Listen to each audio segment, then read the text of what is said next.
जय माँ कामाख्या। आपका बहुत बहुत स्वागत है आपके ही इस YouTube चैनल में। जैसा कि मैंने पिछले अंकों में भी आपसे जिक्र किया कि मैं आपको 21 तारीख को माता छिन्नमस्ता की आराधना, पूजा, अर्चना, साधना कैसे की जाए और क्यों की जाए। जो जातक राहु से ग्रसित हैं या बुध देव से ग्रसित हैं, हम ये नहीं जान पाते कि ये हमारे साथ हो कैसे रहा है, क्यों हो रहा है, ऐसा हमने कौन सा ऐसा पाप कर दिया है, कौन सा ऐसा हमसे जघन्य अपराध हो गया है जिसकी सजा प्रभु हमको दे रहा है और हमारे कोई भी कार्य सिद्ध नहीं हो पाते, रोग नहीं निकल पाता, शत्रु बने रहते हैं, बच्चों का विवाह नहीं होता, नौकरी में दिक्कत, व्यापार में दिक्कत और ऊपरी बाधाओं से ग्रसित, धन की दिक्कत, मन में शांति नहीं है, विभिन्न प्रकार की समस्याओं से हम ग्रसित रहते हैं और हम नहीं जान पाते और विभिन्न प्रकार के हम उपाय करते हैं, लेकिन हम उसका निवारण नहीं निकाल पाते। निश्चित आप पूजा अर्चना करते हैं देवी देवताओं की, लेकिन फिर भी आपको फल या लाभ आपको नहीं मिल पाता। ऐसा क्यों होता है?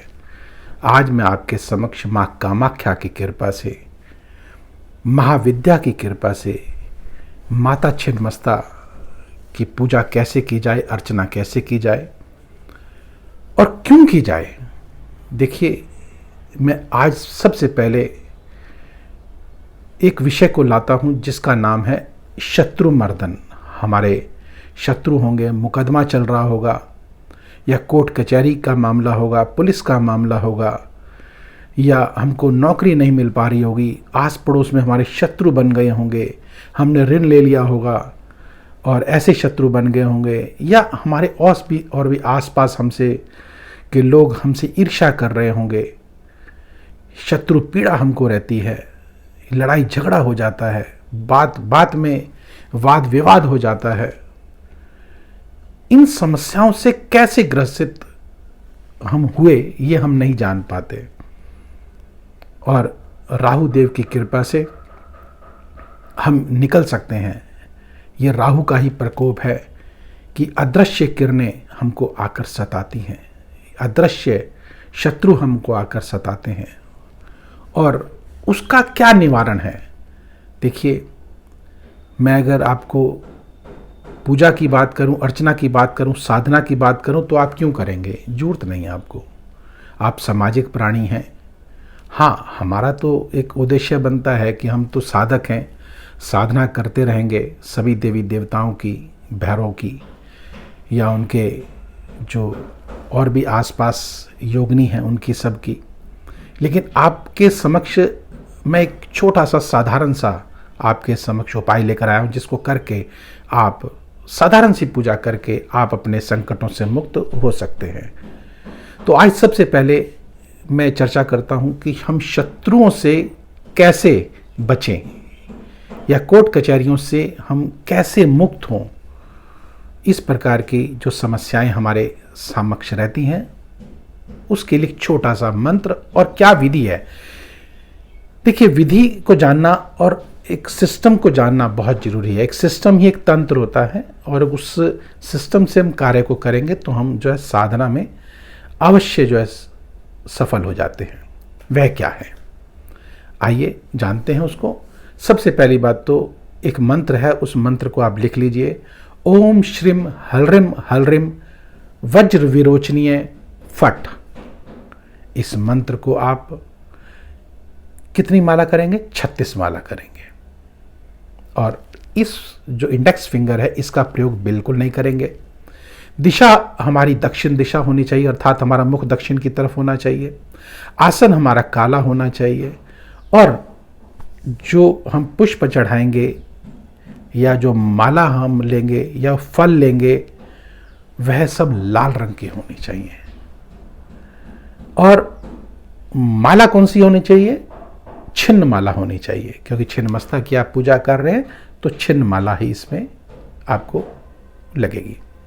दीपक किसका रखें? दीपक मिट्टी का दीपक लें, लेकिन उसमें जो तेल नहीं डालना, भूल कर भी ध्यान रखिएगा, उसमें आप घी डालेंगे।